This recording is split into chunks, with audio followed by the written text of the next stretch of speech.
Bwahahaha. My name is Amy2 and welcome back to Talk to Transformer. And I already got a weird sentence here to complete, so here we go. The egg exploded and destroyed the table with everything. I'm sorry, Isabel said softly. You've done a lot for us. God's blessings. If you can look after yourself in a movie, maybe I won't leave a scar on your heart. What? Thank you, Craddock said as he moved out of the way. I'm not bad most of the time, Isabel replied. I love my kids, God, and then my mother. And I love my friends and kids. You just said kids. I'm not all bad, but I do drive myself to be irresponsible. Craddock didn't offer any real replies, but instead handed him a beer.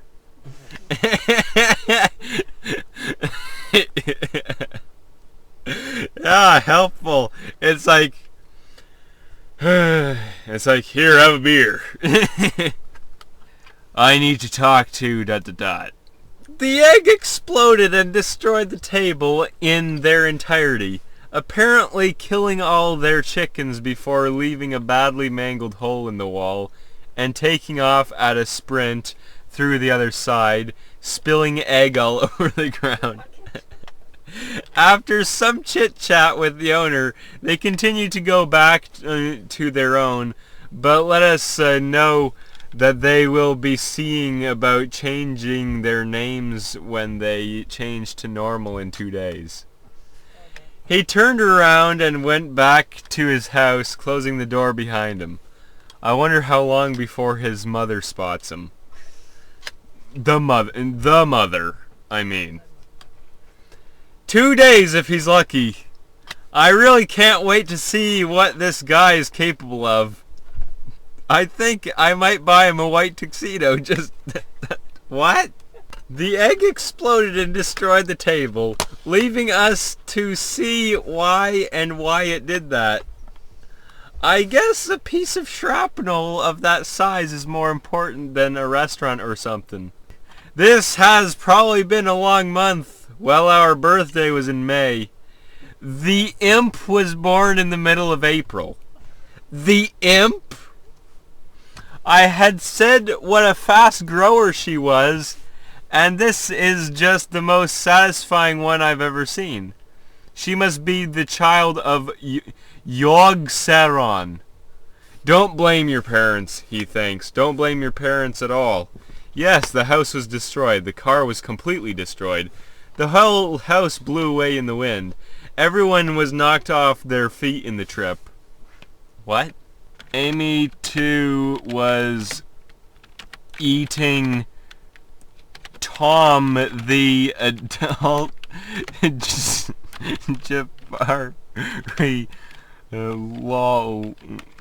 lollipop. Amy, too, was eating Tom, the adult Japari lollipop, who apparently felt fine. Many long jars fell. Long jars? But none broke. The extra tomatoes sat in Tom's shadow, slowly rotting. What? The extra tomatoes sat in Tom's shadow, slowly rotting, which looked rather gross. Excuse me? She ate some, and in the crowd, Tom ate some too. What? An explanation of the scene Tom is watching, and of the scene of Tom's shadow next to the tomatoes, can be found here. But here I will explain what the scene is all about, so that you may enjoy this new scene so much that you may try to replicate it in your own dining room with real people. Excuse me? Oh, I can't even read it. Oh, it's so good. That you may may try to replicate it in your own dining room with real people, and particularly by learning a few words of French. When Tom tries to wash... What? What was with the tomatoes? Good grief, that was so good. I like how it just concocts up these really weird stories that... Yeah. Amy, too, was eating Tom the adult Japari lollipop at night, and after a short time, had given up trying to eat the thing, so she proceeded to steal the confection in my wife's bed. What? Tom is 2 years old. I thought he was an adult Japari lollipop. And me, the Shiroi, know him best. However, after staring at him for a little while, I became worried for him. And I didn't want to put myself in danger, so we decided to take the lollipop and leave. She was certainly upset, though, and told me that if I didn't come with her, that she would stay up all night and eat the lollipop. What? And after I asked her if she was afraid of Tom, she told me that he scares her and will wake her up. What? Amy, too, was eating the Tom the adult Japari lollipop when Tom had abruptly taken a break to thaw his hammy. What? What? Tom was very distressed, but a customer in Tom's carriage asked, "So are you gonna eat anything?" And so a piece of ham and the empty package of Tom's Japari popped out. What? The age-old lesson of never bring hungry people to table. What? Tom jumped out of his seat, caught hold of the lip of the cart, and jumped up in it, flattening it against a nearby mailbox. What? The lovable monastic koala from near San Francisco, butternut cheeks, and oh so sexy banana eyes. Tom likes calling her Honey Bunny. What is this garbage? Thaw his hammy. What does that... What? Amy, too, is eating Tom the adult Japari lollipop when she noticed that a stranger was sitting on the bed, blocking her view. Her thoughts went to the strange strangers changing faces and brandishing a knife. This caught Tom off guard because he expected some new visitor. He isn't here now, Tom thought. Do you know if this person is here often? Tom hoped to prove he didn't know anything and could help his neighbors. The stranger said nothing, so Tom asked another question. Do you know what you're looking at? Tom placed a question mark in front of the stranger's face. What? The woman gasped in surprise. She looked at Tom as if she had been asked a serious question and studied his face for a moment. Finally, Amy, too, was eating Tom the adult Japari lollipop from when she was a toddler. But her favorite thing to eat is Salisbury steak. So it was a really hard decision for her to go back to Yui or whatever. But now that she had left the planet, it's finally time to get back to Tom, to finally get Salisbury steak! Exclamation point, exclamation point, exclamation point. Lucas said, you have nothing to lose and everything to gain if you stay out in this mess with her. Luca also said, don't ever bring Tom food or to get her present. Exclamation point, exclamation point. Ah! And now you know what XXX stands for. The target now has been abandoned by Akawari Con. From Luca's point of view. Moon accidentally ate a sock. Moon accidentally ate a sock. Unfortunately, the sock was dry. Mike, come on, what is the downside to this? Come on, what is the downside to this? Cutter. Me? I can't even call a stranger this sharp. Where are you? I don't know. That doesn't matter. I just wanted to see your face. It's fine, okay? Just great. What's your problem? Do you even have a problem? I'm sorry. It's just I have to get out of this house and do something else. I just have to get out of here. Smiles. That's Mike. Wow, I had no idea people could be so relaxed. Wow, you Moon accidentally ate a sock puppet when he was older. Chewie lived in the original Valley of Lost Souls. What? A place where he would live to adulthood. His father was George Wick, a rebellious diner owner who ran a deserted strip mall diner. What?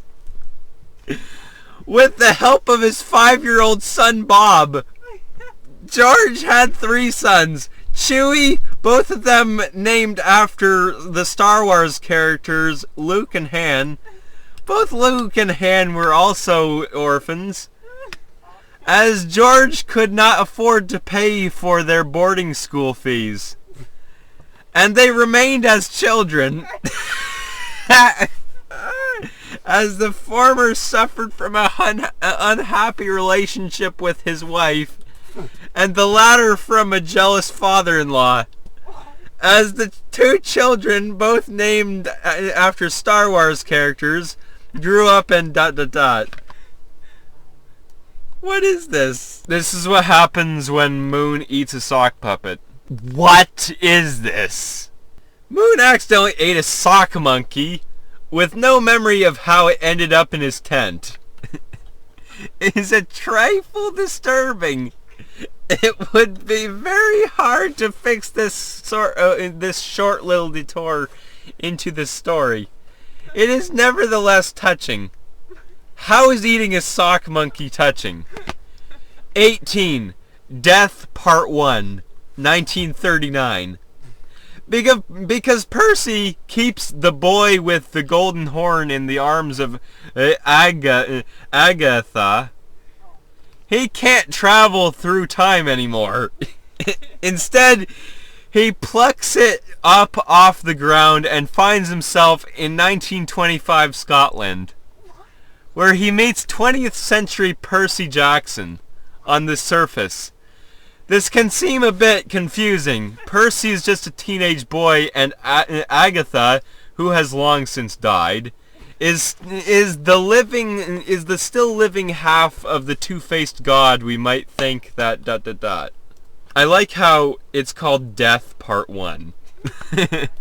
Moon accidentally ate a sock and didn't have the proper stitches in their socking.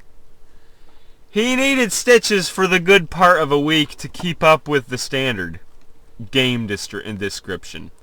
Earth has an annoying habit of freezing in winter.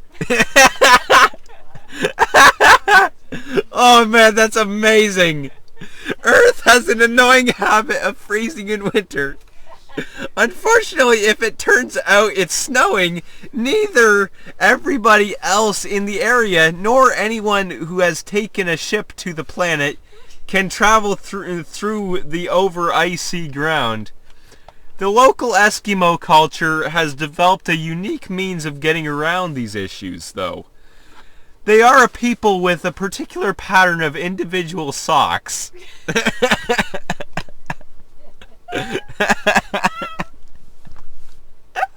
What is this? They hold on to them, and these are the keys to the interior of the house. The socks! If an Eskimo gets injured, they can pick up their sock from the floor and put it in ... What is this garbage? Moon accidentally ate a sock stuffed with an ancient pencil and a pair of itty-bitty scissors. An ancient pencil. and all it wants to do is prove that he is cool. Snake, you mean Solid Snake, sat on his sack of lube. What? Gazing around the room curiously. He got a good look at his room. Admiring the art hung up on the walls and observing the toy weapons. The hunchbacked boa constrictor sat on the floor next to the toilet, purring contently and glaring at Snake with its tiny beak. The scaly snake, oh, so it's an actual snake, sat by the fireplace watching a black and white movie. On the bed, Snake unfastened the belt and discovered what might be called the crown jewel of Snake's arsenal. What is this?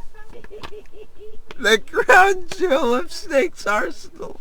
The twin clip, a lascivious tube that ...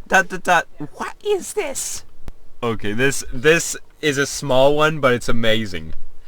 Moon accidentally ate a sock full of bees, and as a result, no honey has ever been found. Many in the town believe this is because the first man to stumble upon the treasure in many generations was a beekeeper. What?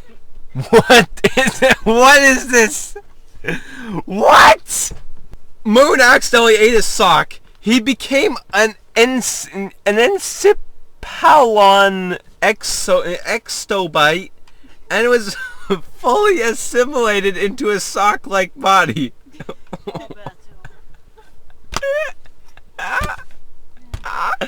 What is this? DS9 Explorers fascination. When Easy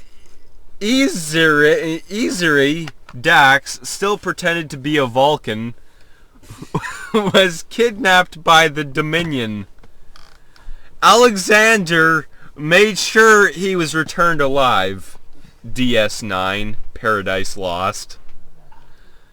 When people were in distress on the promenade, Alexander was able to touch Chief Miles O'Brien. Touch. And force the counselor to protect her from a Nausicaan ship. And then rescued Captain Benjamin Sisko and Captain Benjamin Sisko from a pair of exiles of Cardassian Prime. DS9 Tears of the Prophecy. I like how he was fully assimilated into a sock-like body. What the hell? Slater watched as Moon turned into a sock. Slater watched as Moon turned into a sock puppet in what he realized was due to the telepathic influence of the Big Bad, pulling from the Big Bad's fear of young girls. And her and Hank's partnership, in and on and of itself, she took Moon and the poor Slater up to the Big Bad's tower. As Moon and Slater were lowered into the Big Bad's pit, she stared in horror, realizing that the Big Bad had the power to reverse the effect of her exerting her telepathic powers on Moon. The Big Bad then used his power to force Moon to swallow the Big Bad. What? His soul. in return for her ability to regain her youth. The big bad then transformed the Powerpuff Girls into baby versions of ... What? Sutter watched as Moon turned into a sock and wielded it in a beak-like fashion, quickly drawing a needle and cutting out a chunk of the sky. What? The rest followed shortly after. I was starting to feel sick just looking at it. Okay, it's time to get moving, Sutter said as he activated his Omni gloves. Those are going to be our skeleton crew. Skull, I called out, glancing at my own outstretched arms. You can still change into whatever armor you have as long as you're nude. What?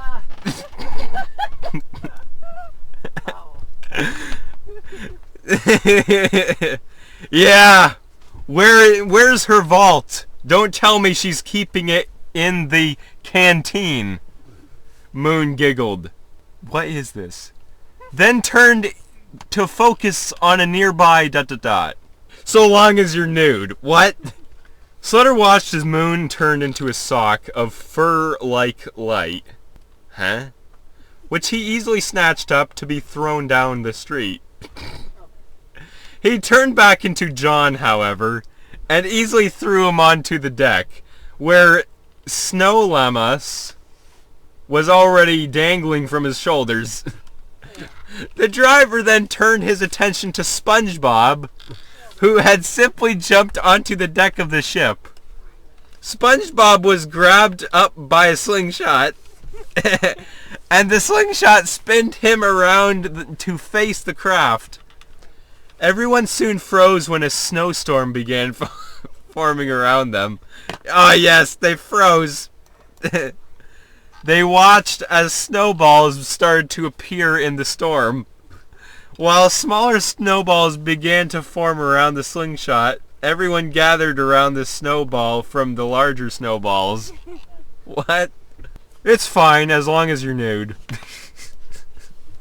Sorry, but that line was really weird. Big Boy and Buddy were establishing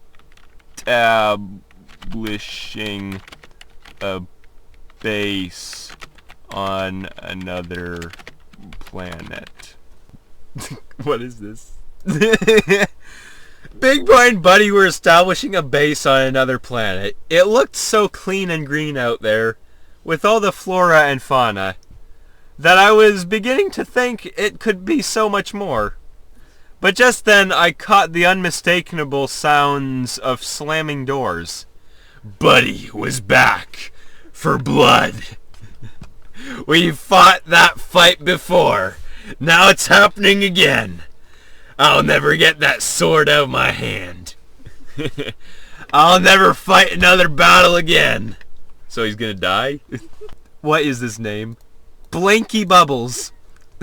For a while, only you can keep the lights on, and only you can call the shots. Until you find out just how easy it is to hurt yourself. Who's the one waiting for you? Bud is a generic Mario character. Oh man. Big Boy and Buddy were establishing a base on another planet, keeping an eye on Carter and his crew. The events of the first film continue with these two piloting the GN005. The Nightmare frame apparently crashes onto Triton. But before the GN005 can get a lock on Buddy, it is shot down by Dr. Light. Mega Man? And his SDF. During the crash, Buddy's only injuries are a couple of bruises and scrapes. The SDF finally manages to take the Nightmare frame, which is piloted by Buddy, out of Triton. Buddy and Buddy are now friends again. But upon meeting their son, Tristan feels betrayed by his father.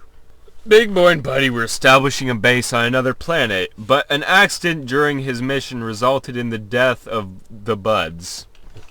Leaving him depressed, feeling responsible, Buddy went to the ambassador out of guilt and convinced him to send help in the form of Buddy. And just like he did before, the spirit of the ambassador told Buddy that the future was still dependent on Buddy to prevent the surface of the planet from burning. Buddy devised a plan to travel to the surface and retrieve the other Buds in their vehicles. After rescuing the others, they headed for the surface. They defeated a mission group and crashed their ATs in the forest. Buddy defeated 6 soldiers and drove a troop. Big Boy and Buddy were establishing a base on another planet when suddenly all hell broke loose. And it sucked. Our planet was invaded and taken over. It was a vampire. And we never stopped fighting. Not even for Buddy's birthday party. And then Buddy was once again felled by his demon now. Or so I was told. No one knows how he died. It probably wasn't a good way to go, but I didn't take that lightly. Thankfully, I had an old friend who's no less than a doctor, in all caps. So I never had to experience the horror of knowing that our master might very well be dead. The good news is that my beloved Bud was finally healed. He was cured and looking forward to a better future. Our group also had another angel. Anyway, I'm gonna have to end this video here. If you liked it, please subscribe. Go look at my other videos, and I'll see you in the next video. Bye.